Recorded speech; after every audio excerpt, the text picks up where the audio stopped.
Greetings, Pilgrims, and welcome to another episode of the Polygon Pilgrimage. And today I wanted to share with you some Substance Designer work that I've been doing for our game project here. So we are here inside of our project, as you can see, and we have a brand new castle floors to look at here, including some variants where the rocks are cracked and we have these tiny little pebbles. I think this turned out really nice, and I wanted to share with you how I built it inside of Substance. So let's go ahead and jump over there and take a look. So I'll go ahead and close this. We'll just get rid of that and we'll pop over to Substance. Okay, so here's what it looks like. And as you can see, we have some variants where some of the tiles are cracked. And if I zoom in here, you can see we have some pitting of the stone. We have some tiny little pebbles and things that are on here. Let me see if I can get close enough for the video. There you go. So all kinds of goodness in here, and I wanted to share with you every step of the way as to how to build this. And then all I did was I went up here and you right click and say export as bitmaps, and I brought those directly into Unreal and just made a real quick material with a little bit of tiling, and that's what you saw inside of Unreal. So there's nothing else that we have to do inside of Unreal. It's all done in here. Okay, so let's go ahead and get started. So up here, first up, of course, we're creating a tiled floor, and our whole board is made of tiles, and we're sort of emulating an old school tabletop experience. So we wanted something that's a little bit exaggerated, a little bit cartoonish. So that's why these cracks are so huge. And I'm going to have several variants of this because, as you saw in our example, it does tile, repeat a bit too much. So we need to take good care of that. But for now, let's go ahead and make our pattern. So we begin with a very simple tile generator, and this is just going to be 4. I haven't changed much of these settings at all. The only thing I did change here is the pattern specific. This is a 0.05, so that gives us this thickness that I liked in here. Okay, then I'm going to throw this into a bevel, and the bevel is a negative 0.01, and what that's giving us is it's respecting these boundaries here, but we're getting a little bit of a softness here, and then it kind of tops off on the top here, and that's perfect. I did change this to round, and I did change the smoothing all the way up to 5. I have not changed any of the other settings. So then let's go ahead and throw this into a color to mask. And what I've chosen here is the black. I want just where we have tile, not where we have grout. Okay? So once I have that as a mask, I'm going to throw that into a warp with an intensity of 0.02. And the input that we're giving this warp is a clouds 2 with a random seed of 7. Okay? So I just drag the clouds 2 from over here, drag and drop, change this around to get a different variant that I liked. I like the 7. So that clouds 2 is what's actually pushing and pulling on this line, making it all jaggedy and broken up. And that's what we were going for. We wanted to make sure that we don't have just a straight line across, that these almost like they have chips and little cracks and pieces breaking off as they rubbed against each other, maybe even as they were created. Okay? So then we're going to do a blend, and here what I'm blending is I'm taking our warped nature here, but you notice how it kind of disrespected the corners a bit. And we really need to we want the extra chipping and pitting away at the edges on top of our normal lines. So by blending this with this, and we put it on add linear dodge, you'll see we get the best of both worlds. So now we have the overall design of the shape of the actual tile itself, and then it does sort of interrupt into our tiles. So now we're getting non-perfect, but still respecting the original boundaries. That's exactly what we want. Now from our warp over here, we're going to throw this into a special node here called a shape stroke grayscale. So let's throw that into here, and you'll notice here are my settings, 0.05, opacity of 1, and I've just chosen white for both colors. Full 255 on all RGBs. And what this is doing is it's taking our warp shape and saying, what if I were to do like a stroke inside of Photoshop where I'm adding like an outline, almost if you traced a shape with a thick marker around the edge. That's what we're getting here, is some extra padding around that edge. And that's perfect, because now here you see if I blend this with this, I get this. So now we're getting even more chipping away at the edges of our tiles, but if you imagine those invisible lines here, they're still respecting those boundaries. So that's great, because now we're getting a lot more believability, a lot more realism into our stones here. So I'm going to throw this into an invert grayscale, because I do want just the white where there was black and black where there was white. I want the actual shapes of where are my tiles now, because now we're going to throw this into another shape stroke grayscale. So I'll throw this into here, give it a second to load. It's always a little thick there. And here's a great example of what this node is actually doing. So my original line ended here, and it says, you know what? Go even further into this. So here I have a width of -0.1, and again, 255 for the outline color, but my mask color is going to be black. Now, we're going to blend this with, let's go back and figure out what we're blending this with, okay? So all the way from the beginning, this first bevel, I'm going to throw that into a levels. And what I've done is taken the white pin here and pulled it almost all the way over. I pull it to the point where each of these 3 pins is just touching on the tops here. And what that does is you see that I've got this pretty close to black and white. There's a little bit of artifacting around the edges here, but it's basically black and white. So if I put that into here, and I'm going to blend to subtract from this to get out of this. So the idea is I'm getting my solid whites here, but I'm subtracting out this nice pattern that we made to give me this, okay? Now this is very similar to this, but it's different in one important way. Over here, when I throw this into the grayscale, and now when we do the subtract, you'll notice that I'm cutting out the middle section out of the edges, and I want to completely cut that out to make sure that there's no residue. Now there is a little bit of residue here, as you can see, but that's okay, because when we go to our color to mask in our next node, I'm going to choose white, and by putting the softness and range all the way at 0, you'll notice it completely obliterates all of that artifacting in the middle there. So now we have exactly what we want. We want to have our normal tile shape with these broken up edges, but then we want to peel it back a little bit because it's a little bit cartoonish. We want to be able to see a bit more of the grout so that we can, put some stuff in the grout. Now if we throw it into a final bevel, and this is a very specific number, so it's 0.0105, round, and smoothing of 2.5. And we end up with this. So it's very similar to where we were over here.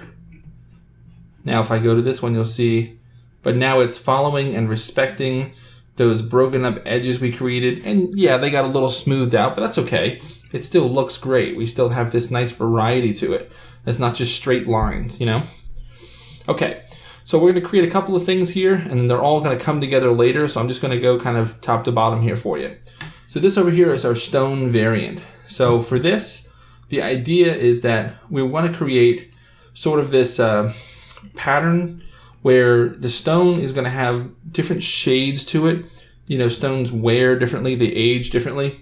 So what we're going to do is starting over here with a dirt 2, and I set this to random seed 5, disorder of 38.24. We're going to throw this into a levels, and again, I'm going to crunch this way down. I want some white splotches, basically.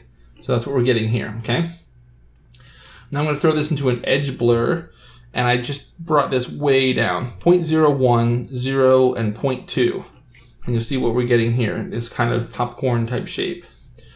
Now if I throw that into a blur high quality grayscale, quality all the way up to 1, and the intensity of a 0.59, I get this sort of a strange, sort of blurry, but the important thing here is I'm getting my popcorn shapes, and the edges are being disrupted, and I'm getting some variance now in light to gray. I have white, I have gray, I have a darker gray, I have really black.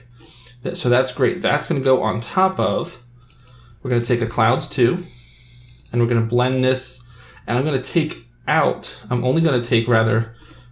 the grout lines, basically. So I'm taking out anything that's black on here by using the white as the mask. Make sense? So we're cutting away from this. There we go.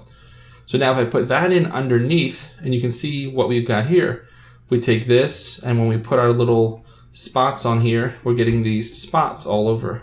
And it's a great mixture, okay? Now that will go off and be added in. It's actually added right here. So first we're going to pass through the micro pitting. And the micro pitting, you can see here, are these little disruptions here, all these tiny little indentations in the stone, okay? So we're going to start with a herb 1, or herb 1, and I didn't do anything to this. It's even at random seed 0. Throw it through a histogram scan. Let me zoom in so you can see what we're getting here. the position is 0.28 with a contrast of 0. So I'm going from here and I'm reducing a lot of the noise. I still want to keep some of the noise. I want to pull out some of the highlights. So throw this to a levels, and levels I just affected this just a little bit to bring down some of the furthest darkest parts. So we're getting sort of a star field kind of effect here, okay? But I want some varying levels. We want some dark bits up to some really bright bits. So now we're going to throw this into a blend, and this blend is going to be a subtract with a 0.62. So now this is being on top, on the foreground, subtracted from our bevel. And when we subtract those two, you'll see what we get. We're getting this nice pitting.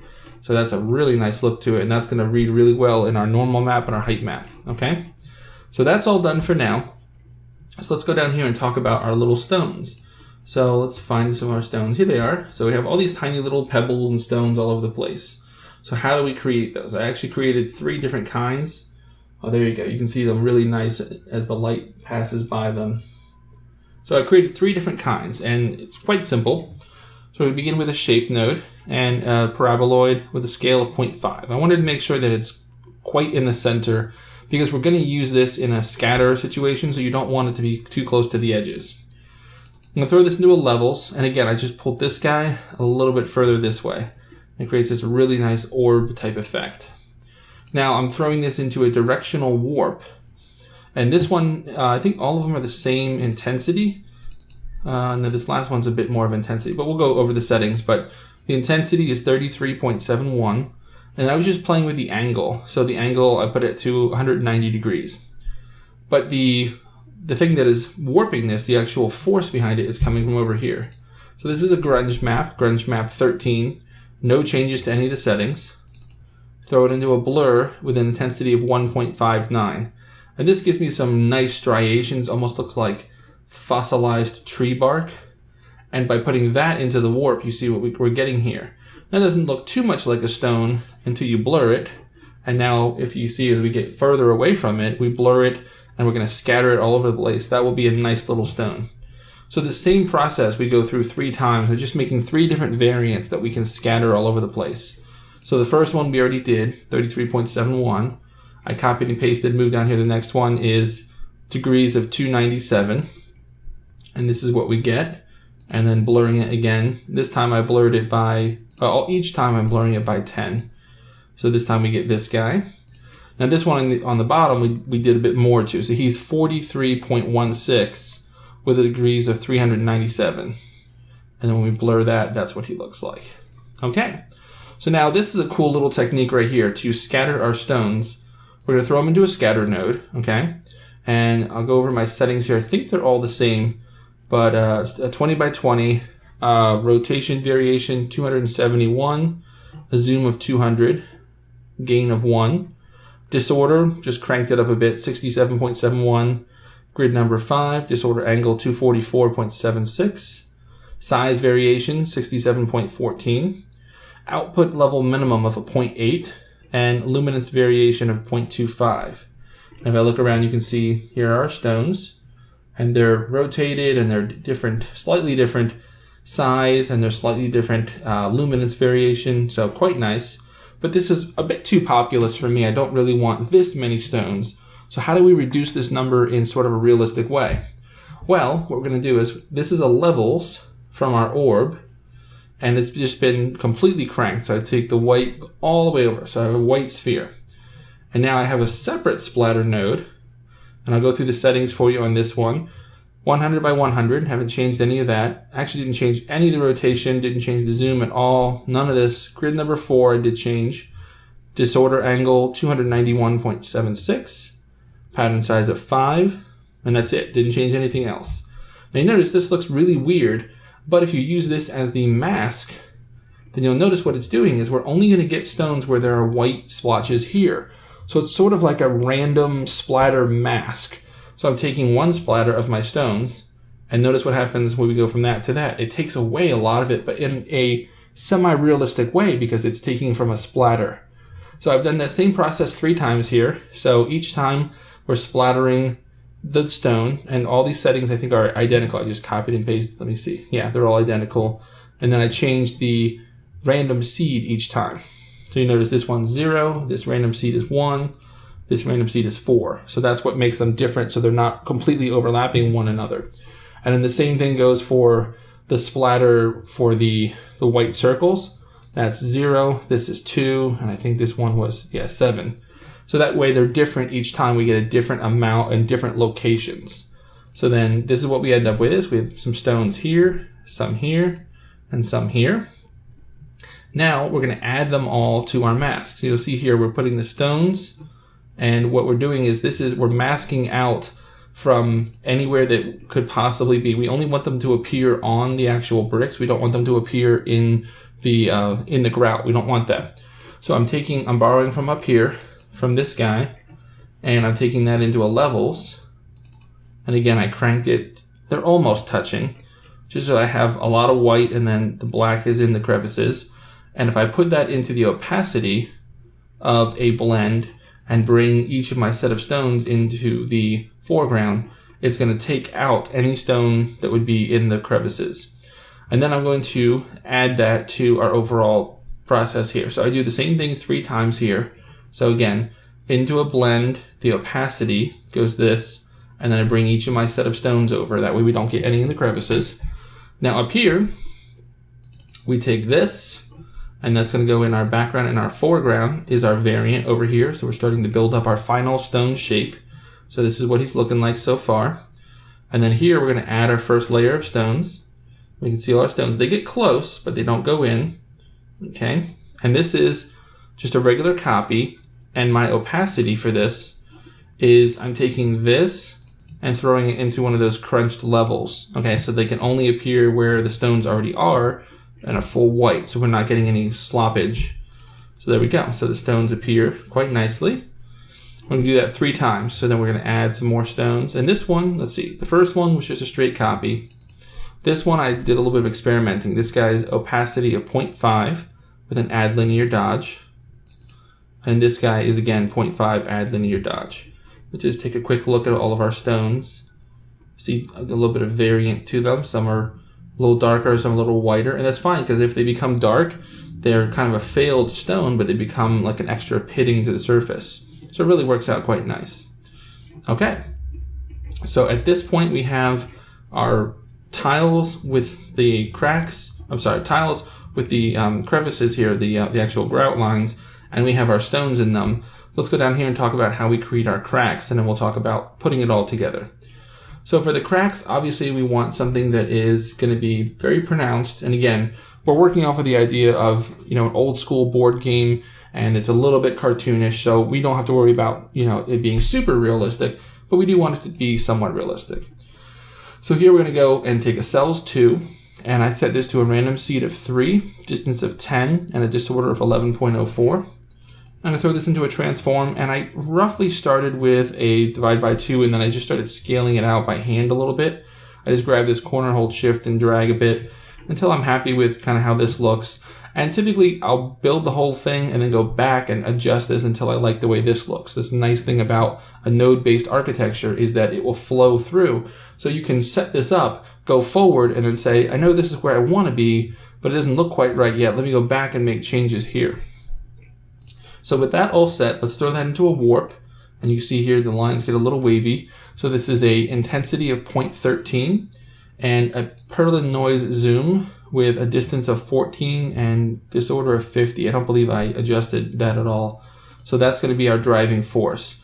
Now you can affect the intensity or affect some of these settings here to change it up if you want more scraggly. I wanted just a little bit of a curve to some of them, but basically cut in, cut out, that kind of a cracked nature to it. Okay, so with that done, we need to make sure that the cracks are not everywhere.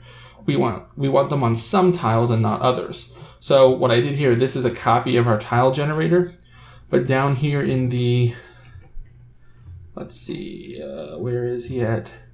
There's a random mask. Here we are, random mask. So I changed this around to a certain amount, and then what I did was I kept playing with the random seed. So this random seed is up to 16. And what that does for us is that allows me to select just a few tiles out of this whole thing, and it's just a perfectly white mask.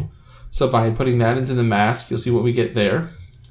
Then I'm going to throw this to a bevel, a 0.01 round with smoothing of 2. And you'll see what that does for us is it gives us just a little bit of a fall off here. So it's perfectly white, that means it's totally flat, and then this curves down into the crevice. Now I'm going to throw this into a blend, and this blend is actually blending this on top of this. And by doing that with an add sub, you'll notice the difference here. If I go from here to here, it sort of cleans up the harsh line a bit. We lost a little bit of that in here. It got a little bit too wide in some of these cracks. So when you clean this up, and it gets a bit more of a dramatic fall off here. So from here, it's a quick whoop, and then it's flat again. That's what we want. Okay, so with that all set, we're going to throw this into a blend. And this blend is going to be a blend of our inverse of this, because we want white where there's black here to put in the background of this. So we want this with all of this filled in with white. Okay, so here's everything else white. So we blend those two together with just a straight copy. And now we have what we need. We have our cracks, but they end right at the end of these tiles, so they're not going to go and affect other tiles. Perfect, that's what we need. So then right here we're going to invert grayscale just because we need the inverse of that. We want to have access to the white where our cracks actually are. Okay, that's nice and easy. So let's start with the color. The color is pretty simple.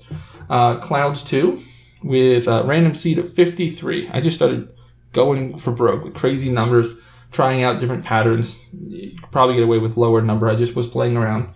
Fractal sum base, my favorite. Didn't change anything. Blend those two together with a multiply 0.24, just to kind of break it up a bit more, have some variety in there. Then this is a blend of, let's come way out here, take a look, from this spot here, which we really should come from further down, actually something more like this. Let's see if we can do that. More like you, because we need to have the stones in play, right? There we go. Yeah, they pop out a bit more nicely now. There they are. Okay, so blend of that with this, and we're setting this up as a multiply. And so there you go. We see our stones, we see our pattern, we see our pitting in there. Everything is playing in nicely. And then here, we're going to blend in for the cracks. And they look so nice, especially from a top down. These look really good right here, based upon the source material, things like Hero Quest, Dungeons and Dragons, that kind of thing. So we're just putting solid black, and if I follow the line down here, only where there's white here, okay? So that's perfect for our color mask. That looks really good. So I'm very happy with how that turned out, and that is our final output for our color. So anything color related, that's what's pulling from there. Okay, so our normal map build is very simple. We're pulling directly from this. This is our normal. And then I'm blending that with a normal that is built off of the cracks and just blending those two together. There we are. Now I will note that this normal for the cracks is actually set to an intensity of -1 because it was actually pushing out of the surface at first and we needed to actually push into the surface. So then we blend those two together and here's our final normal map. Looks quite nice, and we throw it right over there. So our roughness, so here again, taking a copy of the tile generator, and what I've done here is instead of the random seed for the, instead of the random mask, I've been using the variance of the color. So let's see, where is that at? Here it is. Luminance variation contrast up to 0.61. So that makes all of these a slightly different color, just a little gray, a little white, that kind of thing. So I'm blending that with a multiply of 0.55 off of this here before we have any of the stones in play. Okay, so let's come all the way down here. So starting from here, we need to invert grayscale. So we want white is going to be where we have full roughness, right? So in the crevices, it's going to be fully rough. And then we want the stones to have just a little bit of a highlight to them as the light passes over them. So we'll let some darkness occur here or there, but the pitting needs to absolutely be black or white here because it needs to be fully rough. Okay? So then I'm going to throw this into a color to mask here, and I'm going to choose black. So I'm selecting all the black areas. You'll notice that this is pretty good, but I'm getting these weird artifacts on the corners. So we throw that through a quick blur high quality grayscale with a 0.86. And now I have a nice setup that is just the corners, and as we round the stones and then into our grout here. So now I'm going to blend on top of this, and I believe so this is white where there's white here on top of the tile. So we go from this, which is a little lackluster, we're getting some artifacting in there, to this, which is really thick and pronounced. So we really like that. And then our final levels, just to sort of adjust everything. And now we can start to bring some of those darker values up. And this is where your real control comes into play as to how much you want these stones to shine. This is where you would do that. Okay, and then we have a final white getting blended over top of, we're borrowing again from our mask down here from our cracks, because the cracks are dark. So they should be white here so that they are not reflective. There we are. And that goes up into there. And last but not least, our height build. So the height here is actually pretty cool. So we're blending from up here with our stones. And what we're blending is actually pretty neat. We're taking a shape node, and this is a brick with a specific pattern of 0.1. And you can see we get just a little bit of a corner on this guy. And a gradient linear 1 with no changes to him. We blend the two together with a multiply, and this is what we get. This brick pattern here, you'll notice it kind of, the gradient, it kind of fades off. Now we're going to throw this into a tile generator, a 4x4 tile generator. And this has some very specific settings. So let's go down here and take a look. Fixed rotation of 2, fixed rotation random 0.14, and this Kunks flip, I have no idea how to pronounce that. You set that to true, and now they can flip, rotate 90-degree increments within themselves. So this is how we're getting some of that. It's subtle, and I don't want to over pump it for this example, but if you really pump up the height, you'll see that the stones are actually angled slightly amongst one another, and they're angled based upon this being their guide. So where it's white is where the stones will sort of lift up, and where it's black, they'll sort of be stepped more down into the dirt, and it creates this really awesome effect. So by blending those two together with a multiply of 0.5, you can kind of see it here. I can see some of the darker spots. And then we're going to blend in the cracks on top of that from way up here when we were building it for the color. And this becomes our final height map. And we throw that over here. And it probably needs a little bit more adjusting, probably some levels here or there to bring some of like the stones more forward. But we do have one rogue stone getting really close to the edge. But this overall becomes a really great height map. And if you over crank this, I'll see if I can get away with it. Let's edit this. The scale is 0.15. Let's push that a bit more. There we go. So you can see the effect kind of exaggerated there, where this stone is kind of coming up, and this stone is coming up here, slanting upwards. So if you really exaggerate it with a really good card, you can see those changes, and it looks awesome. So here's our let's see, where's the light source? There we go. Yeah, look at that. So that's what this really cool effect here gives us, and I just wanted to share that with you because I think that's a really neat trick you can put up your sleeve and make some awesome stuff. So that's all we have for this week, guys. Next week we'll probably be back in Unreal doing some more functionality type things. Just want to take a little break and go back to my second love, which is Substance Designer, and do some pretty cool stuff in here. We have to make a lot of textures after all. So let's take a little break and do something just purely artistically fun. And we'll be back to doing the hardcore, making cool game mechanics. Thank you so much for all your kind time and attention for this series and all the love and all the subscribers. Welcome, welcome. You guys have any questions, as always, please ask and I will look it up if I don't know it, and then we will both know it. So until next time, keep practicing, get better, and I will see you next time as the pilgrimage continues.